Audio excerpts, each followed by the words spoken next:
The public library system as we understand it emerged rapidly across the United States and Britain during the mid to late 1800s. Municipal governments funded these institutions. Philanthropists donated buildings. Communities welcomed spaces for education and self-improvement. But the reading rooms inside these libraries were vast. In 1850, the literacy rate in the United States hovered around 80% for white adults, lower for other populations, and still developing among immigrant communities flooding industrial cities. In Britain, the 1870 Education Act had not yet passed. Compulsory schooling did not exist. The working day stretched long. Gas lighting was expensive. Most households lacked the disposable income for books or newspapers. Yet between 1850 and 1890, cities across both nations constructed library buildings with reading halls designed to seat hundreds. The Boston Public Library opened in 1854 with a reading room capable of holding 300 patrons simultaneously. The Peabody Institute in Baltimore, completed in 1878, featured a 6-story atrium surrounded by tiered reading galleries. The Birmingham Central Library in England, opened in 1882, contained a main reading room with seating for over 400 people. Manchester followed. So did Liverpool, Philadelphia, Chicago, Cincinnati. These were not small towns. But the infrastructure arrived ahead of the demand it anticipated. And the rooms stayed empty. This is a documentary examination of architectural scale, institutional timing, and the gap between what was built and who arrived to use it. No claims are made here about hidden history or suppressed narratives. This is an exploration of observable patterns in the historical record. Patterns that resist easy explanation and invite careful attention. The architecture itself tells part of the story. Walk into any surviving 19th century library and the impression is immediate. These spaces were not designed for occasional use. The ceilings soar. The desks are heavy, fixed into rows. The shelving climbs toward skylights built to maximize natural light during the narrow hours when working people might visit. The ventilation systems, where they existed, were engineered for full occupancy. The entry halls could process crowds. But contemporary accounts and circulation records paint a different picture. Attendance logs from the 1860s and 1870s show reading rooms operating at a fraction of capacity. The New York Public Library's precursor institutions recorded fewer than 50 daily visitors in rooms built for 200. The Liverpool Central Library's annual reports noted disappointing utilization of their main hall despite free admission. Librarians wrote letters expressing concern. Trustees questioned the expense. Newspapers published editorials wondering whether the public was ready for such institutions. Yet construction continued. During the 1880s, the pace accelerated. Andrew Carnegie alone funded over 1,600 library buildings across the United States and Britain between 1883 and 1919. Most followed a template: grand facades, marble or stone construction, reading rooms with capacity far exceeding the town's literate population. Small mill towns received buildings that could seat 100 readers. Mid-sized cities got structures rivaling government offices in scale and expense. The mismatch was consistent. In 1890, the U.S. Census recorded a population of 62 million. Estimates suggest fewer than 10 million Americans visited a public library that year. Britain's population stood at 33 million, with library membership concentrated in urban centers. The total number of registered borrowers across both nations represented a small fraction of the people for whom these vast reading halls had been constructed. And yet the buildings kept being built to the same scale. The timing compounds the strangeness. These libraries appeared during a period of rapid infrastructure expansion, but the sequence feels inverted. Typically, demand drives construction. A city grows, its population increases, institutions respond. But the library boom preceded the mass literacy campaigns, the public education reforms, and the labor movements that would eventually create the leisure time necessary for widespread reading. The infrastructure arrived first. The Free Library of Philadelphia opened in 1894 with a central reading room designed for 400 simultaneous users. At the time, Philadelphia's working-class neighborhoods lacked consistent access to gas lighting at home. The workweek averaged 60 hours. Sunday blue laws restricted many activities. Evening programs at the library drew modest crowds, but daytime attendance remained sparse. The building was ready. The public was not yet formed. Across the Atlantic, similar patterns emerged. The Manchester Central Library opened in 1852 as part of a wave of civic construction. Its main reading room featured 150 individual desks, each equipped with a gas lamp and bookrest. Opening day attendance was strong: curiosity, civic pride, novelty. Within weeks, daily visitor counts had dropped to 20 or 30. The librarians kept detailed records. The numbers did not improve significantly for years, but the room stayed as it was, and more rooms like it kept being built. It's not that these libraries saw no use. They did. Scholars visited. The middle class borrowed novels. Students studied for exams. But the scale of the building suggested planners anticipated something larger, a public that would arrive in numbers matching the infrastructure provided. That public took decades to materialize. By the 1920s and 1930s, library usage had increased. Public education was near universal in both nations. Literacy rates climbed. The 8-hour workday became more common. Electric lighting made evening reading feasible at home, which paradoxically increased interest in borrowing books. The reading rooms finally began to fill. But by then the buildings were already 40 or 50 years old. The question isn't whether these libraries were used. They were. The question is why they were built at such scale before the conditions existed for that scale to be necessary. Why did municipal planners and private donors fund infrastructure designed for a public that had not yet formed?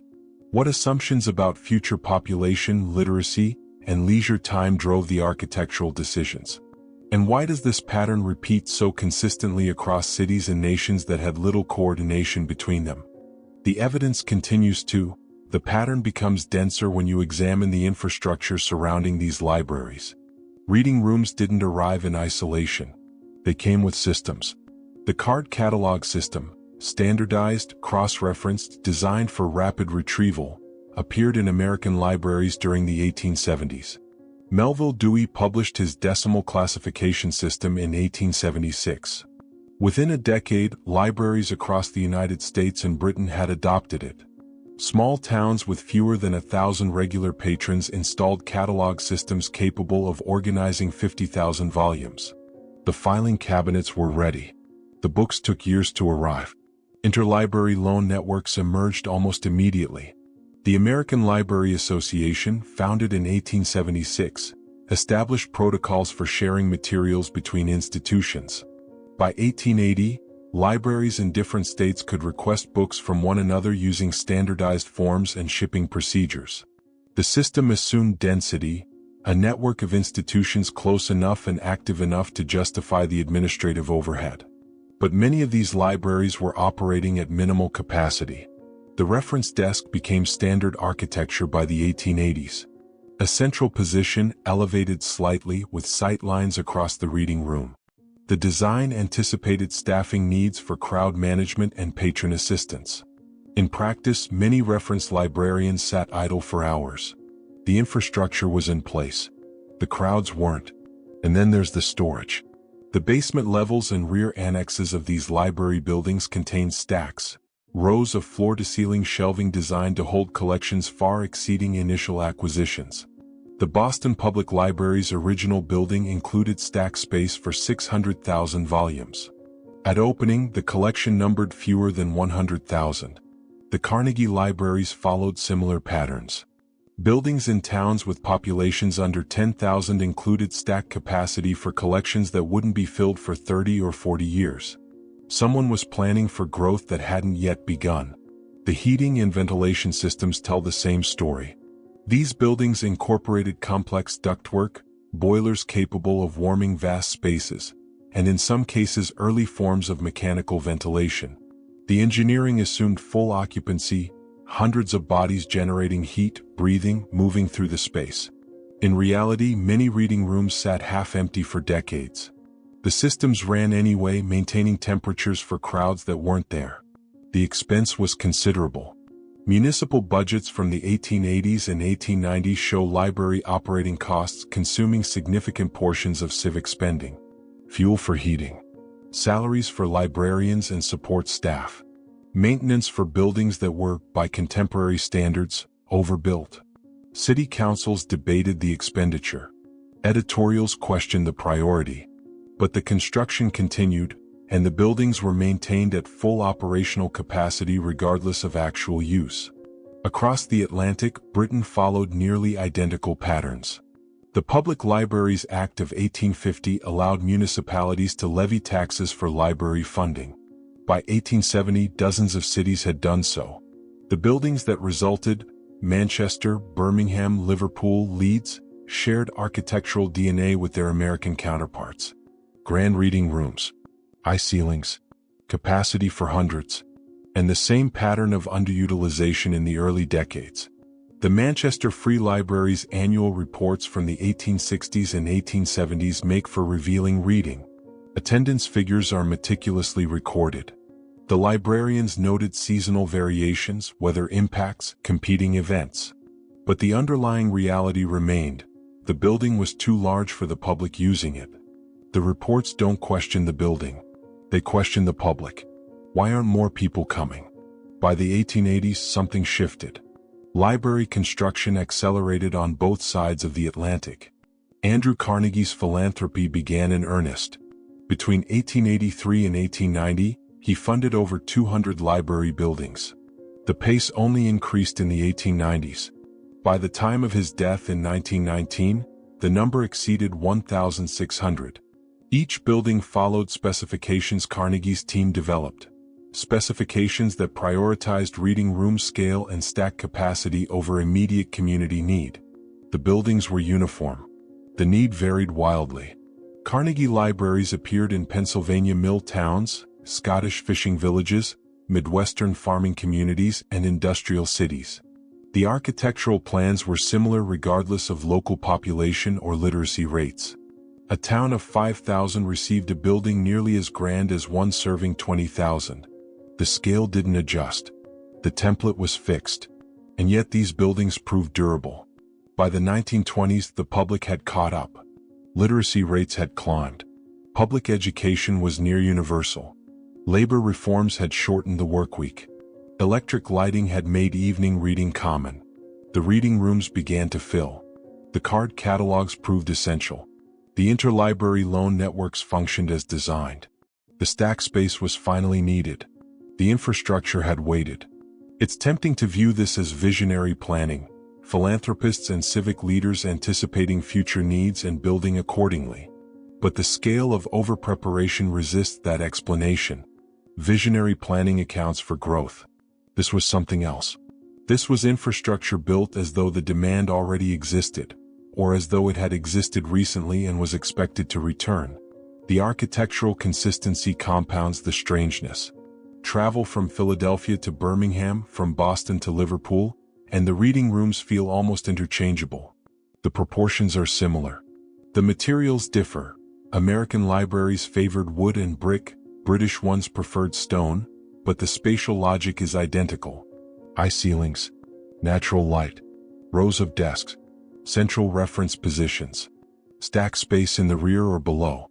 There was no central planning authority, no international library design commission. Yet the buildings emerged as though following a shared blueprint. The same pattern appears in other civic institutions from the same period. Courthouses built for caseloads that didn't yet exist. Municipal water systems with capacity exceeding demand by decades. Railway stations in towns where rail traffic was projected but hadn't arrived. Sewer systems engineered for populations larger than the cities possessed. The library reading rooms sit within a broader context of infrastructural overpreparation. Whether this reflects coordination, cultural inheritance, or independent convergence towards similar solutions remains unresolved. But the pattern is consistent. And it's concentrated in a narrow window, roughly 1850 to 1900, when institutional architecture across the United States and Britain took forms that seemed to anticipate a future that took generations to arrive. The records exist. The buildings stand. The question is what drove the scale. and why the timing feels compressed, as though someone was working from memory rather than projection. The term Tartaria appears on European maps from the 16th through 19th centuries as a geographic label for the vast interior regions of Asia. It was never a unified empire in the way the term is sometimes used today. It was cartographic shorthand, a name applied to territories that were difficult to map, sparsely documented, and beyond the direct knowledge of European geographers. By the early 20th century, the term had faded from use. Its modern reinterpretation began online in the 2010s. Communities noticed patterns in 19th century architecture, grand civic buildings, uniform design elements, advanced infrastructure appearing rapidly across continents. They began using Tartaria as a label for these observations, not as a claim about a specific civilization, but as a framework for discussing architectural and institutional anomalies that resist standard historical narratives. The label is metaphorical. The observations are not. The library reading rooms fit within this framework. They represent infrastructure that arrived before the social conditions existed to justify it. They suggest planning based on expectations that don't align with the documented population, literacy rates, or economic capacity of the communities that built them. Three interpretations exist. The first is conventional, visionary planning combined with philanthropic ambition. Carnegie and others believed in the civilizing power of literacy. They built infrastructure to encourage the behavior they wanted to see. The overcapacity was intentional, a prompt for social change. The buildings would inspire the public to rise to meet them. This explains the intent. It doesn't fully explain the scale or the timing. The second interpretation is cultural inheritance. European and American civic institutions in the 19th century were consciously modeling themselves on classical and Renaissance precedents. Grand reading rooms echoed the libraries of Alexandria, Rome, and Renaissance Italy. The architecture was aspirational, recreating an idealized past. The overbuilding was aesthetic, not practical. This explains the form. It doesn't explain the engineering, the ventilation, the catalog systems, the stack capacity calibrated for collections that didn't yet exist. The third interpretation is more unsettling. It suggests the infrastructure wasn't anticipating future growth. It was scaled for conditions that had recently existed or were assumed to still exist. That the builders were working from templates designed for a denser, more literate, more institutionally coordinated population. That somewhere in the handoff between planning and construction, the scale didn't adjust to match the actual population using these buildings. This is where Tartaria functions as interpretive label rather than historical claim. It's a way of naming the gap between what was built and what was needed. A way of asking why institutional architecture across multiple nations, during a specific window of time, consistently overshot the documented demand. Whether that represents ambition, inheritance, or something more complex remains open. The year 1816 appears in these discussions frequently. It's remembered as the year without a summer, a period of global climate disruption following the eruption of Mount Tambora. Crop failures, famine, social unrest. It's also a moment when institutional record-keeping becomes notably more detailed across Europe and North America. Census data improves. Municipal archives expand. The documentary trail thickens. Some interpret this as the beginning of modern bureaucracy. Others see it as a moment when continuity was interrupted and had to be reconstructed. The library boom begins a generation later, in the 1850s, enough time for a new generation of planners to emerge, working from older templates they may not have fully understood. This is speculation. But it's speculation that attempts to reconcile observable patterns with available evidence. The reading rooms remain. Many are still in use. The buildings adapted as the public finally grew into them. By the mid-20th century, the overcapacity had become simply capacity. The infrastructure that once seemed excessive now seems appropriate. The gap closed. But the gap existed. For 30, 40, sometimes 50 years, these buildings stood as monuments to a public that hadn't yet formed. They were staffed, heated, maintained, cataloged. They were used but never to capacity. They waited. Whether that weighting reflects ambition, inheritance, or miscalibration depends on which framework feels most coherent. The evidence supports multiple readings. The discomfort comes from the consistency, the repetition of the same pattern across cities and nations with limited coordination. Tartaria doesn't resolve this. It names it. It provides a label for the architectural and institutional patterns that feel misaligned with the documented social and economic conditions of the 19th century. It's a framework for observation, not a conclusion. The libraries, the reading rooms, the over-engineered civic infrastructure, they invite examination precisely because they resist simple explanations. The historical record is clear about what was built. It's less clear about why it was built at that scale, in that moment, with that degree of uniformity. The question isn't whether these buildings existed. The question is what assumptions drove their design, and whether those assumptions were based on projection or memory. The reading halls still stand. Many have been renovated, repurposed, adapted. But the original proportions remain. The high ceilings, the rows of desks, the space designed for crowds that took generations to arrive. Walk into one and the scale still registers. These rooms were built for something. The evidence invites examination. The timing resists easy answers. And the pattern, once noticed, is difficult to ignore.